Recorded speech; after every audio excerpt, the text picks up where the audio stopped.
4월 24일 선목교회 큐티 방송입니다. 기도하겠습니다.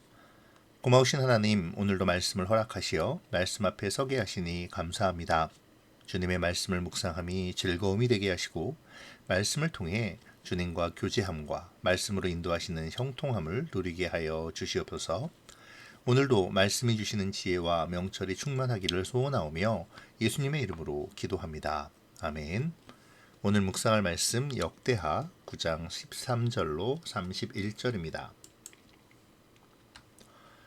솔로몬의 세입금의 무게가 금 666달란트요 그 외에 또 무역상과 객상들이 가져온 것이 있고 아라비아 왕들과 그 나라 방백들도 금과 은을 솔로몬에게 가져온지라. 솔로몬 왕이 쳐서 느린 금으로 큰 방패 200개를 만들었으니 방패 하나에 든 금이 600세겔이며 또 쳐서 느린 금으로 작은 방패 300개를 만들었으니 방패 하나에 든 금이 300세겔이라. 왕이 이것들을 레바논 나무궁에 두었더라.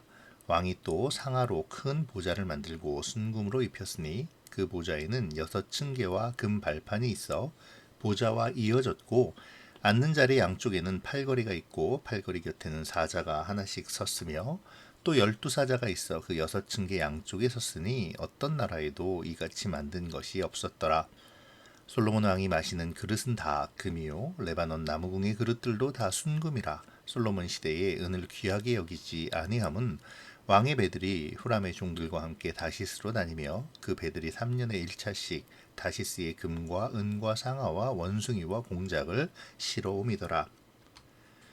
솔로몬 왕의 재산과 지혜가 천하의 모든 왕들보다 큰지라. 천하의 열왕이 하나님께서 솔로몬의 마음에 주신 지혜를 들으며 그의 얼굴을 보기 원하여 각기 예물을 가지고 왔으니 곧 은그릇과 금그릇과 의복과 갑옷과 향품과 말과 노새라. 해마다 정한 수가 있었더라. 솔로몬의 병거매는 말의 외양간은 4천이요 마병은 12,000명이라. 병거성에도 두고 예루살렘 왕에게도 두었으며 솔로몬이 유브라데 강에서부터 블레셋 땅과 애굽 지경까지의 모든 왕을 다스렸으며 왕이 예루살렘에서 은을 돌같이 흔하게 하고 백향목을 평지에 뽕나무같이 많게 하였더라. 솔로몬을 위하여 애굽과 각국에서 말들을 가져왔더라. 이외에 솔로몬의 시종 행적은 선지자 나단의 글과 실로 사람 아히야의 예언과 선견자 id도의 묵시책 곧 id도가 느밧의 아들 여로보암에 대하여 쓴 책에 기록되지 아니하였느냐. 솔로몬이 예루살렘에서 온 이스라엘을 다스린 지 40년이라. 솔로몬이 그의 조상들과 함께 잠에 그의 아버지 다윗의 성에 장사되고 그의 아들 르호보암이 대신하여 왕이 되니라. 아멘. 오늘 본문은 이스라엘 왕조가 건립된 이후 가장 도드라진 태평성대를 묘사하고 있는데요. 하나님의 오랜 언약은 솔로몬 시대에 드디어 성취되었죠. 솔로몬은 최고의 지혜와 엄청난 부귀로 영예를 얻었고 주변 국가에 미치는 영향력도 대단했습니다. 아시다시피 역대기는 포로기한의 시기에 이스라엘 사람들을 위해 기록된 것이죠. 바벨론에서의 포로 생활을 마치고 이제 본국으로 돌아왔지만 그들에게는 아무것도 없었습니다. 그런 상황에서 과거 솔로몬 시대의 화려함과 풍요로운 모습, 그 이스라엘의 모습은 그들이 꼭 회복하고 싶은 모델과 같았음은 두말할 나위 없었을 것입니다. 비록 이스라엘 백성들이 마주한 현실은 너무나 암담하고 힘들었지만 하나님께서 놀랍게 역사하셨던 솔로몬 시대의 그 아름답고 화려한 모습은 그들에게 큰 위로와 소망이 되었을 것인데요. 더불어 열심히 하나님 앞에서 나라를 바르게 세워가고자 하는 결단을 하도록 했을 것입니다. 그러므로 오늘 본문의 기록 목적은 솔로몬이 얼마나 성공했는가를 보여주는 것이 아니죠. 얼마나 부자였는지, 얼마나 인기가 많았는지를 보여주려는 것도 아닙니다. 이 이야기의 목적은 불신앙으로 처참하게 멸망당한 이스라엘 백성들이 다시 일어나려고 할 때에 그들이 붙잡아야 할 소망이 무엇인지, 다시 실패하지 않기 위해 그들이 반드시 기억해야 할 그들을 향한 하나님의 계획이 무엇인지를 보여주기 위함인 것이죠. 자, 이런 것들을 생각하시면서 오늘 말씀을 묵상하시면 좋겠습니다. 오늘 말씀은 솔로몬 시대의 부가 어떠했는지로 시작하죠. 13절과 14절인데요. 솔로몬의 세입금의 무게가 금 666달란트요. 그 외에 또 무역상과 객상들이 가져온 것이 있고 아라비아 왕들과 그 나라 방백들도 금과 은을 솔로몬에게 가져온지라. 솔로몬의 수입으로 1년에 세입금만 666달란트라고 합니다. 이것을 요즘 그 계량으로 환산하면 약 23톤 정도의 무게라고 합니다. 굉장히 많은 금이죠. 그렇지만 이 외에도 상인들과 여러 나라에서 가져온 금과 은이 많이 있었다고 기록합니다. 솔로몬은 이 금을 가지고 전신을 가리는 큰 방패를 600세겔짜리 큰 방패를 200개를 만들고요. 가슴을 가리는 그러한 작은 방패 300세겔짜리는 300개를 만들었다고 합니다. 세겔이라고 하니까 여러분들 잘 감이 안 오시죠? 600세겔은 약 6.8kg 정도의 그 금이 들어갔다고 하네요. 300세겔은 그 반이니까 3.4kg이고요. 이것만이 아니죠. 상하로 보좌를 만들고 그 위에다 금을 입혔습니다.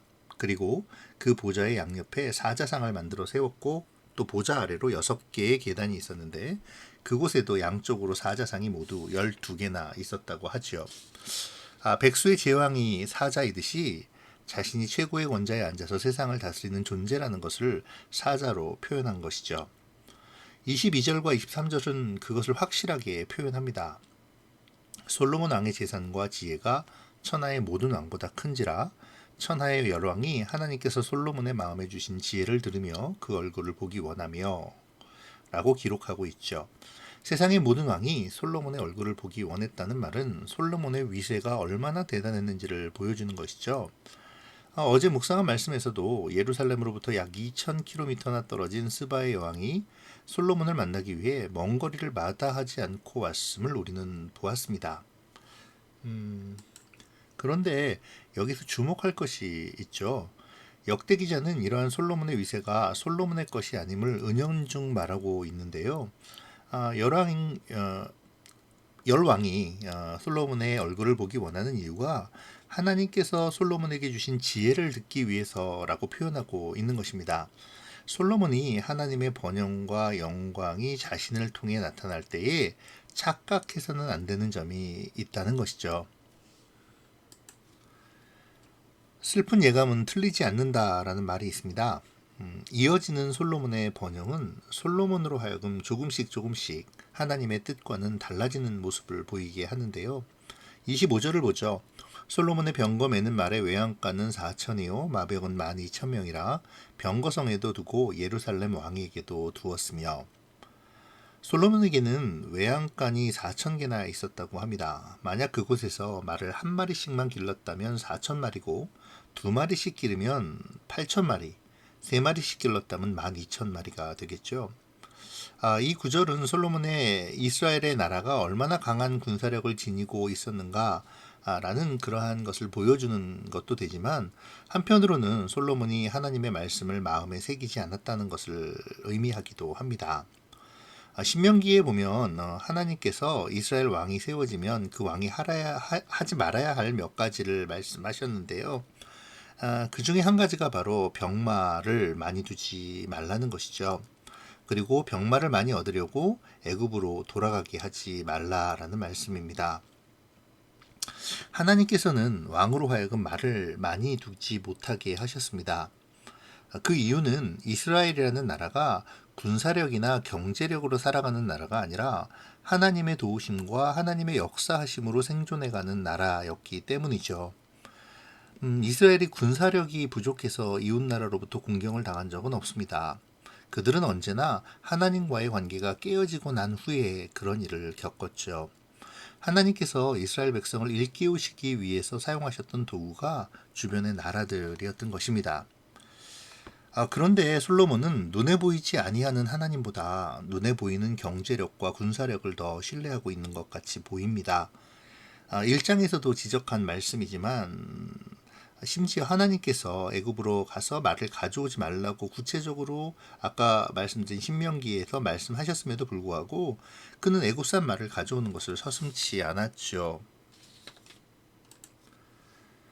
시간이 지나고 나라가 부강해질수록 솔로몬은 영적으로는 무기력해져 갔습니다. 세상적으로는 성공하고 부유함을 얻었을지 모르지만 하나님이 보시기에는 점점 가난해지는 삶을 살고 있는 것이죠. 얼마나 하나님 보시기에 초라하게 여기셨으면 예수님께서는 들에 핀 꽃이 솔로몬의 모든 영화보다 낫다고 하셨겠습니까? 솔로몬 스스로도 말년에 이것을 깨닫고는 헛되고 헛되니 모든 것이 헛되다고 한탄함으로 그 전도서를 통해서 말했었죠. 그것을 통해서 우리는 그 솔로몬이 점점 하나님으로부터 가난해지는 초라해지는 그런 모습을 볼 수가 있습니다. 오늘 본문에서 예루살렘의 은이 돌처럼 많았다라고 기록하고 있죠.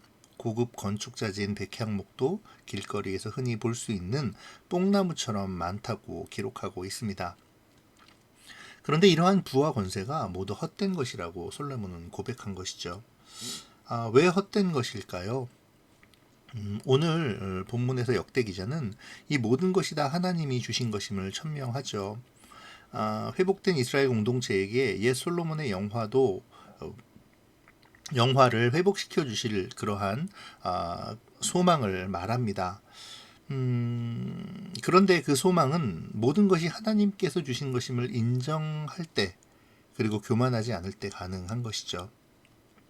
솔로몬이 전도서에서 그 모든 것이 헛되고 헛되니 모든 것이 헛되다라고 말하는 것 역시 그런 의미인 것입니다.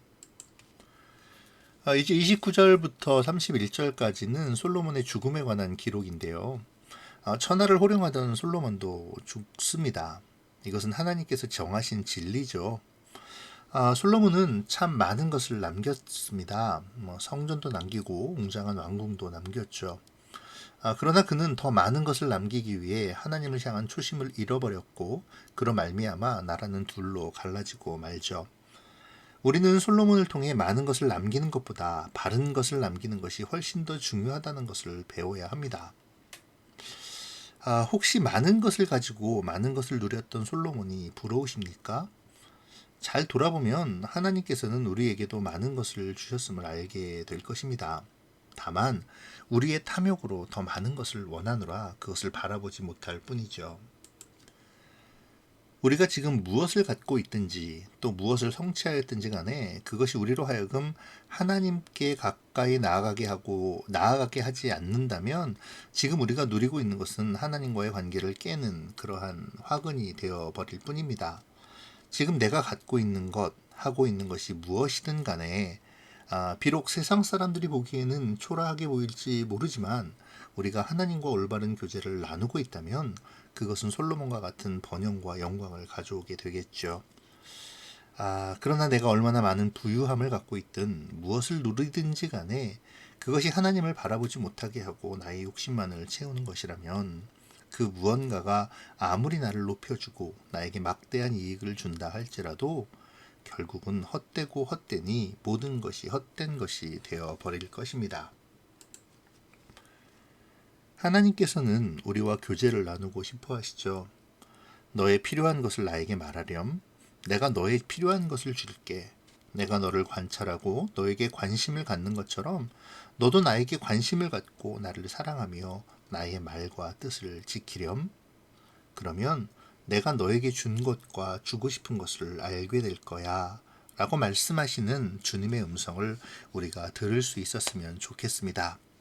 그래서 솔로몬이 누렸던 영화를 꿈꾸기보다 그 영화의 근원 되시는 하나님께 예배드리고 교제하기를 더욱 소망하는 우리가 되면 좋겠네요. 자, 이제 말씀을 적용합시다. 오늘은 묵상 적용 포인트를 한 가지만 드리도록 하겠습니다. 나머지는 여러분이 본문을 읽으시며 혹은 큐티인 교재의 도움을 받으시면서 스스로 적용점을 찾아보시기를 바랍니다. 제가 드릴 적용 질문은 나의 관심은 하나님에게 있는가 아니면 하나님이 주신 것 혹은 주실 것에 있는가 하는 것입니다. 오늘 솔로몬의 교훈을 통해 나 자신을 돌아보며 깊은 묵상의 시간을 가지시면 좋겠습니다. 기도로 마치겠습니다.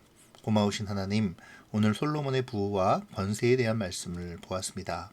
말씀을 보며 우리가 솔로몬을 생각할 때에 혹시 이 부와 권세, 세상에서의 인정만을 부러워하며 하나님 앞에 그러한 세상의 복을 달라고 소망하고 있는지 있지는 않는가 하는 것을 돌아봅니다.